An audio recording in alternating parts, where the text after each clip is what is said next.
Exercising is your body's limit. Like, if your heart rate allows you to exercise like crazy, just go ahead and do crazy. So there's nothing about exercising within limits and so on. Increase in physical activity is good, but then don't forget, when you excessively sweat and drench yourself, there is a fair possibility that you're losing. Common thing what we say is that once a stone former, always a stone former. The risk of forming stones are there forever in life. I have seen people saying that once I was diagnosed with stone and then I gave up on milk altogether now. So if you're staying away from calcium thinking you're not going to get stones, two things are going to happen. You are still going to get stones.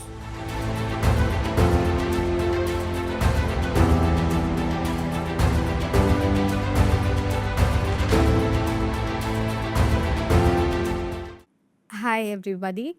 I have been talking about entrepreneurship a lot these days, and today, after a long time, I have invited a very special guest to the studio. Someone I've been pursuing for a long time, and finally, I got his time. Uh, Dr. Pari, you are senior consultant urology at Apollo Hospitals OMR, and I personally know many people who have come to you for various urology related issues, and you are really a person who is very difficult to, it's so difficult to get your time. um, can we speak about the topic of kidney stones today?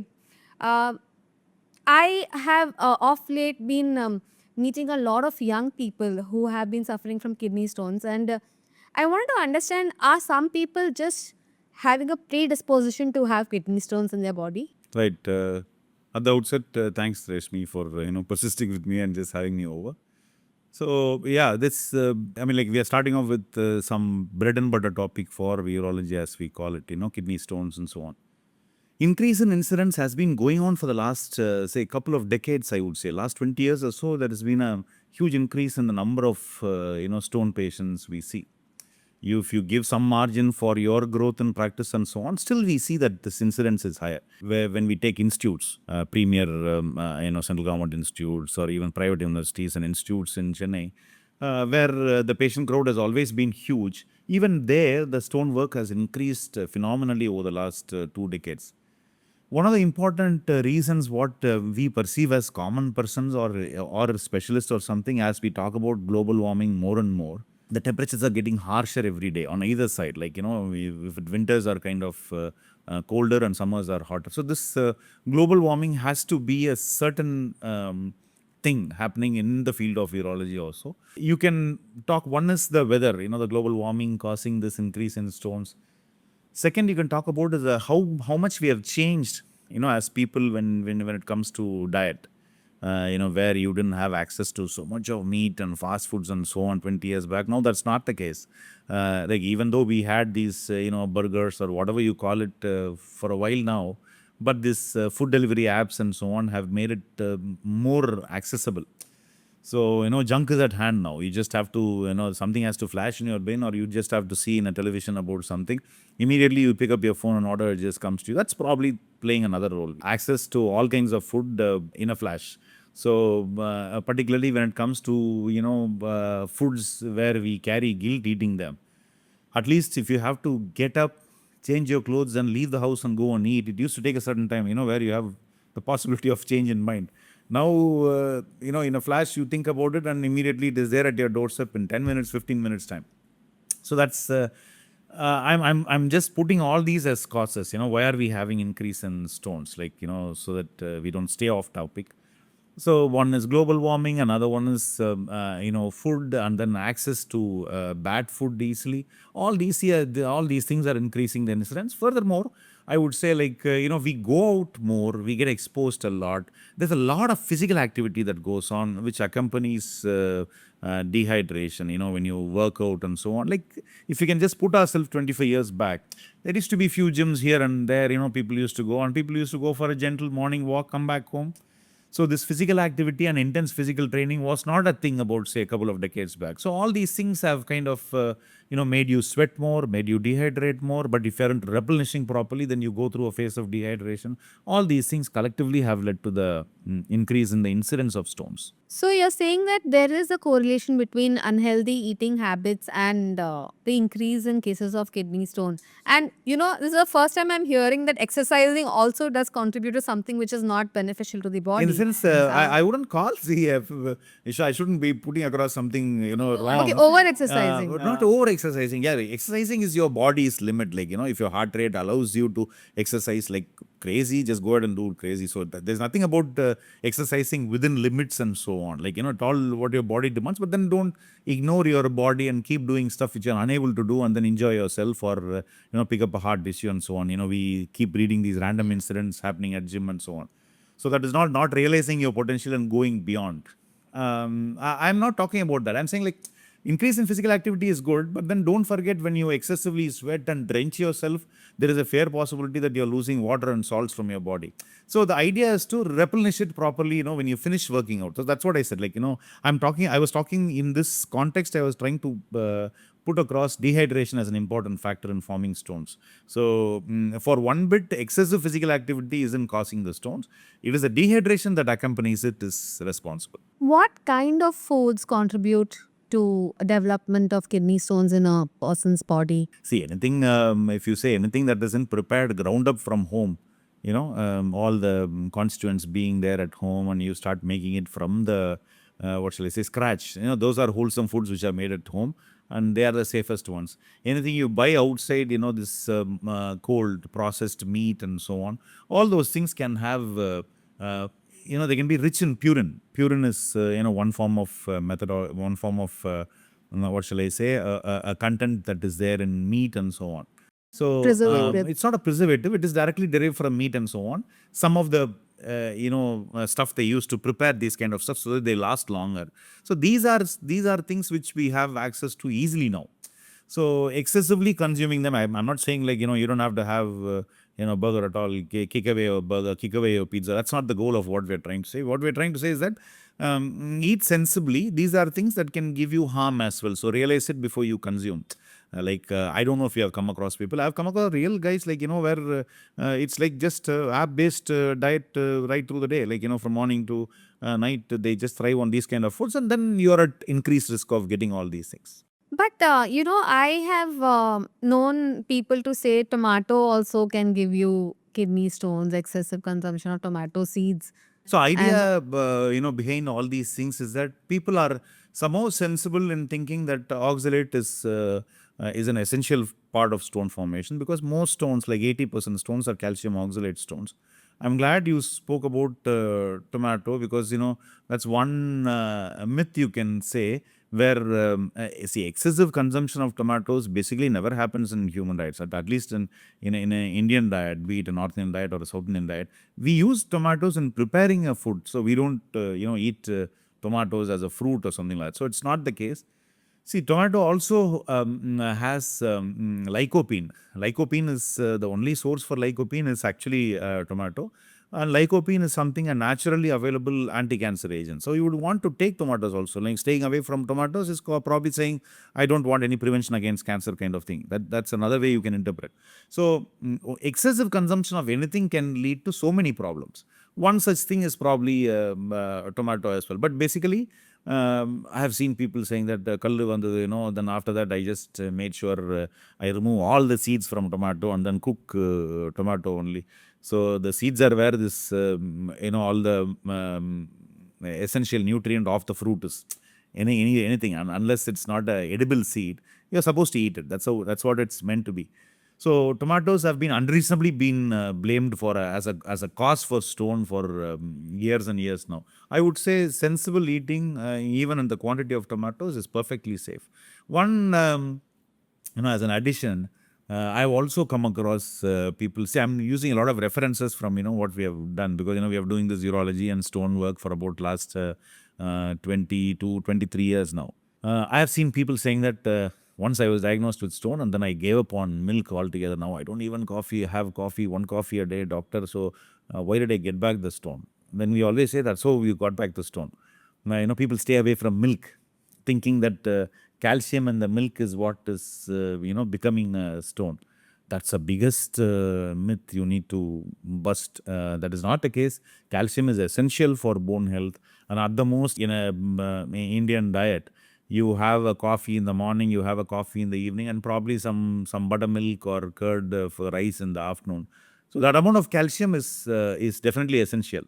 In fact, you have to make sure that you check your calcium and then make sure your calciums are properly stored. The reason being, there is nothing else proven to be beneficial for bone health than calcium.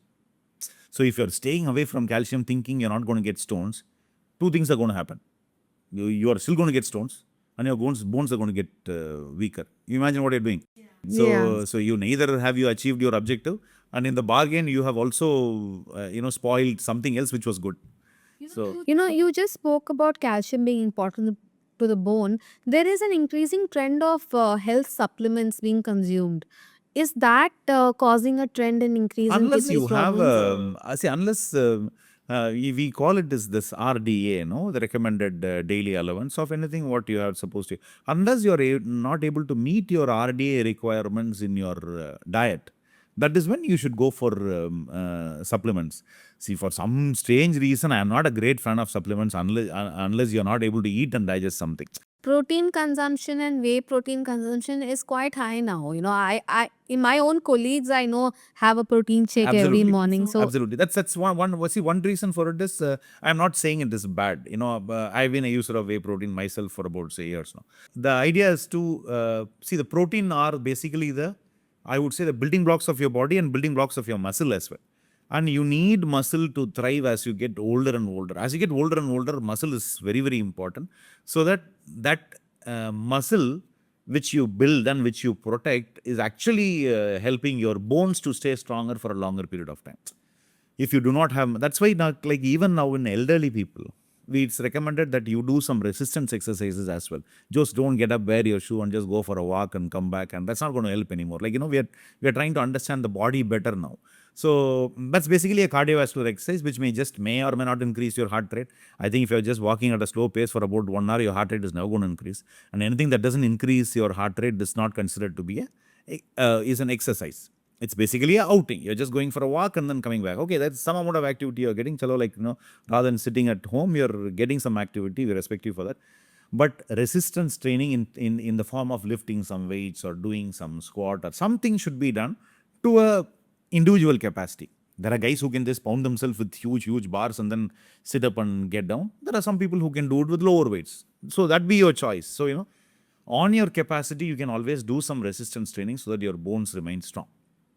That's one. Now, the only nutrient the bone or the muscle thrives on, as we talked about, bone thriving on calcium, muscle thrives on protein only. There is no carb that is going to help your muscle. So, to keep your muscle from losing muscle or building muscle, you need protein. So, normally about say we will say 1.5 to 2 gram per kg body weight is what you need as protein.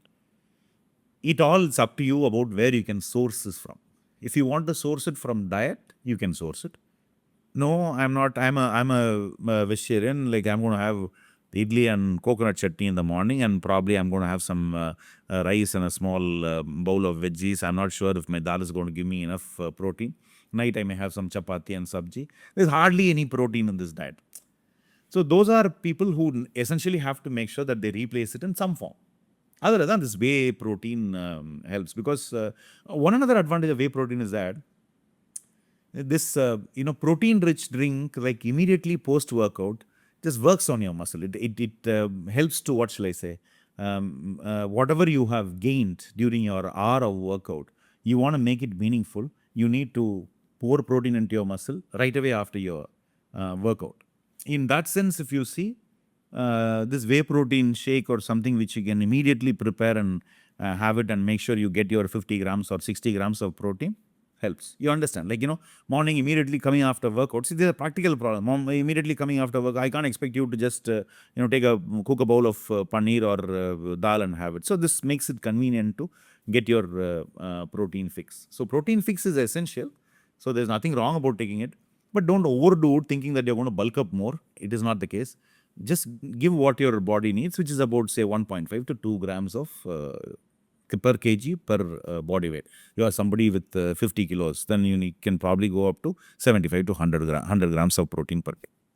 Are men more prone, doctor, to kidney stones than women, or there is no such? That used to be the case when women were only at home. Now, it's not the case anymore. Like, people go out all the time and then get all these workouts. So you go to, any office, it's men and women are equal. So they just walk around. Women get out to work. I'm talking about, say 4 or 5 decades back. Women weren't working. You go to any office, there will be 2 women employees and 8 men employees. You go to any random 1 or 2, the hardly existed gyms. That was no go for a woman. Now you go to any fitness center or anywhere you go, like you find equally people working out, equally dehydrating and eating out. The culture, like it now, it's all so that's balanced out. So it used to be more common in men. Now I don't see a big gender difference. Still, I would say marginally men are higher in terms of incidence of stone formation, but women are catching up. Doctor, when a friend of mine was diagnosed with a kidney stone, one of the things that honestly even I went and told him was to have beer. Now, does it really work? Like having beer helps you flush out At the least kidney stone? you ask somebody to drink more alcohol. That's nice to hear. If you're somebody who's having alcohol, it's more like I still hear a lot of people. You told your friend, but I've heard patients asking me like, I have severe pain. I spoke to a friend of mine. He said, have 2 glasses of beer. Forget it. Doctor will say something. You just have beer. It'll be okay. So one is, men like to have beers. That's one way. Another way is that. See, anything that increases your urine production in a short span of time may help you pass the stone. So let's say you have a 5 millimeter ureteric stone, a stone in the ureter that's giving you pain and so on. So if I tell you like, have 2 beers that, you might pass the stone out, you'll happily drink it because, one is like, that is, now if I ask you to drink 2 beers, which is about a liter or 1.3 liters or something like that, you will be able to do it in about say half an hour time. If I ask you to drink 1.3 liters of water in about half an hour time, you might not want to do it because it's not exciting. So that's the way beer increases the urine production in a short span of time. So may help you pass the stone. But the point is actually any alcohol, that's why we have when people have excessive alcohol, the next day they wake up with a headache and so on. That's called, in common language, hangover, but essentially it means dehydration. Dehydration is what has led to this hangover. So if alcohol can basically dehydrate you, excessive consumption of alcohol can dehydrate you. The same thing happens with beer as well. So I would say refrain from these kind of things. I've in fact had people ask me that I said, no, do you really have beer? No, I have to learn to drink beer. I said, no, please don't do that. So that's one of the myths. Drinking beer doesn't prevent stones or help you pass stone. Take that off your mind. Just take water and follow your doctor's advice.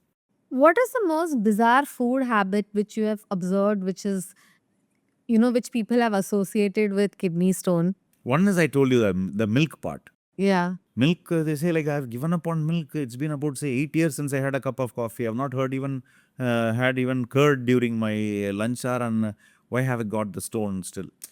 The point to understand is that calcium is never a culprit in stone formation. So when you say calcium stone, they think calcium is the culprit. Oh, I have had excessive milk. I used to take, ice cream. I used to have some lot of, butter in my thing, and that's why I've got the stone. Calcium is not the culprit. It is actually the oxalate in the diet. If it is in excess, that is the one that is responsible for stone. So I've seen people avoiding calcium. In fact, I just want to say a little bit of scientific twist to it is that calcium, if you take a normal amount of dietary calcium, let's say like you're not on any restriction, take a normal amount of calcium. Calcium and oxalate, if they meet in the intestine, in your food pipe or the gut as we call it, they get excreted as whole in the feces. They complex and get excreted as a whole in the feces. Suppose you're depriving yourself of calcium, thinking that you want to avoid stone, so let me avoid calcium. And you're on other diets, whatever. You start, because whatever we eat will have some amount of oxalate. So that oxalate goes in, but there is no calcium because you have avoided calcium altogether. Oxalate மட்டும் தான் சாப்பிடுறீங்க. That naked oxalate, as we call it, like in the one which doesn't have calcium as a partner, is a very, very, what shall I say, ஒரு adamant partner. It will want calcium to complex and get out of the body. So what this oxalate does from the intestine is that it gains access into your kidneys. So the raw oxalate or the nude oxalate gets into the kidney, and the moment it goes to the kidney, it knows it can create signals to get calcium from the bone. Now we know why it's getting weaker. So it invites calcium, and calcium with some old memory to oxalate reaches the kidney, and they get complexed as calcium oxalate. In the kidney, if they get complexed as calcium oxalate, they don't move out easily. They form as crystals and settle down. That's how the stone formation occurs. So they meet up in the intestine, you're saved. You just go take a dump next year and you're done. If they meet in the kidney, then you have the risk of stone formation. So normal dietary calcium is essential. So calcium has to go through your gut. So, what kind of foods, apart from junk food, have a higher amount of oxalate, and what should you avoid? Like, if you Yeah, commonly what we advise is excessive consumption of milk chocolates. Milk chocolates. And milk milk chocolates are chocolate, rich in oxalate basically. And hmm. You uh, mean white chocolate or chocolates. just chocolate? Chocolates. அப்புறம் this nuts. People have, almonds. They put it and soak it in water, have about almonds. Those are quantities of almonds which are fine. You can see cashews or peanuts or almonds being served as snack, and those are things which you can avoid. Apart from, hydration, sensible eating and so on. If you have to avoid or restrict something with great caution, I would say nuts and chocolates. And also this cola beverages. Cola beverages, aerated beverages in general, cola in particular. If a person has been diagnosed and treated of kidney stone, does it mean he'll always Yeah, be we prone to say getting this it is over common and thing. over What we again? say is that once a stone former, always a stone former. The risk of forming stones are there forever in life. Of course, obviously, if you're somebody who's been getting these stones because of a dietary habit of yours, then there is a fair chance that you stay away from the diet. You might avoid future stone formation. For example, uric acid stones in red meat eaters. There are people who eat a lot of red meat and Yeah. they form these uric acid stones. So you stay away from red meat, there is a fair chance that you may not form a uric acid stone again. At this point, I would also say that, when it comes to kidney stones, diet is not the be all and end all of stone formation. Again, other one, anybody who walks in would likes to talk about diet, what should I eat, what should I eat? Despite being I create a diet chart and give it to you. You're a stone former, you come to me. I make a diet chart for you. Like you get up in the morning, you do this, you do this, you eat this, you eat this, you don't eat this. End of the day, are you okay? Fine. So this you practice for years. Will you not get a stone again? Can't say. You may still get. So that goes to show that diet is not the be all and end all. There are other factors in the kidney that may contribute to stone formation. The nature, how your tubule, that is the kidney, the nephron, how your nephron handles the salt, that also will vary. See, if diet was responsible, one mother is cooking food for the entire family. She's got 2 sons and a daughter and a husband, or a very extended family. Only one person in this family develops a stone. Not everybody. Why is that? If diet was a singular factor, every single person who had the diet should be coming there. That's not the case. So diet is not the be all and end all. Like I've seen a lot of people dwelling on no doctor, you have not given me a dietary advice. I'm fed up of this stone. Please let me know what to eat and what not to eat. So that is where we say once a stone former, always a stone former. There are factors that you can do in your control to control the stone formation. Other hydration, eating sensibly, and so on. With whatever evidence we have, we tell you that. But that doesn't mean that that is all. That is all to stone. Like you can still form stones due to various other features which are unique to your kidney. There's something in your kidney which is causing this. The way your kidney is handling the salt. See, our food, whatever we eat contains the solutes. No, solutes are basically the non-liquid particles in your food which go as salts to your kidney.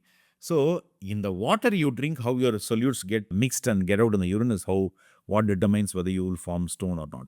If your family members have kidney stone, anybody, your parent or something, does it make you predisposed to developing That's what. kidney See, stones? sometimes there are two things in any medical disease. There is something called genetic or something where we say as familial. Familial. The word familial and genetic are not the one and the same. Say for instance, when I say familial, the husband and wife are a family, but they are genetically unlinked. Yeah, they don't carry same gene. Husband is a different gene and wife. So அதெல்லாம் வந்து genetic கிடையாது. It's familial. If they get a so familial stones இருக்கு.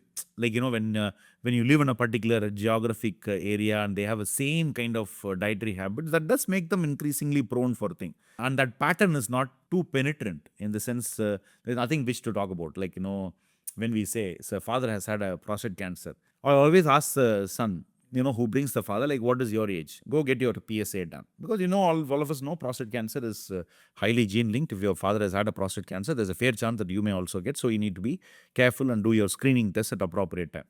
But I don't say, when a father comes to the stone, I don't say the son, go get ultrasound and you may also have a stone. You understand what I'm saying? Yeah. So it is not that. அந்த link கிடையாது. அந்த link கிடையாது. Still people can get it in families, but there is no strong scientific thing where that makes you give an instruction. Go get a scan done. Or உங்க வீட்டில் எத்தனை பேர் இருக்கீங்க? Like, everybody come and get a scan done. No, that's not the case. So what I'm hearing is, first of all, kidney stone is not a problem to be worried about. It's very much treatable. But And diet is not the be all and end all.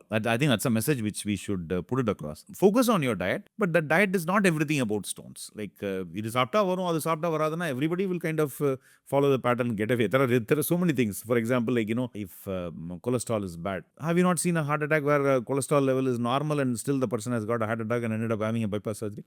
So it's not, there is no one factor to anything at all in the body. It's not kidney stone மட்டுமே இல்லை. Any other disease you take in the body, there is no one factor to it. Each of those factors vary between persons. So the big thing to understand is that diet does have a role, but then diet is not everything. One. Two is, please do not avoid calcium. Calcium is very, very important for your bone health. Oxalate is a culprit and not calcium. If you have to eat smart, then discuss about your stone type when you pass a stone or when you have a stone, like, you analyze what type of stone it is and have it chat with your treating doctor. He'll give you a guideline on to what to eat and what not to eat. And don't forget that hydration is actually kind of negates a lot of things. So more, more and more you hydrate yourself. As we discussed, any of the solutes in your kidney, they can be washed away when they are in crystals. So when you don't wash away something, continuously the crystals can get accumulated one over another and eventually become a stone. So that hydrate well. So that's one thing which is uniform, which you can take home, is that hydrate well, you'll be fairly safe. thank you, Doctor. This was a very interesting session, and I'll meet you in the next episode. Right. Thank you so much.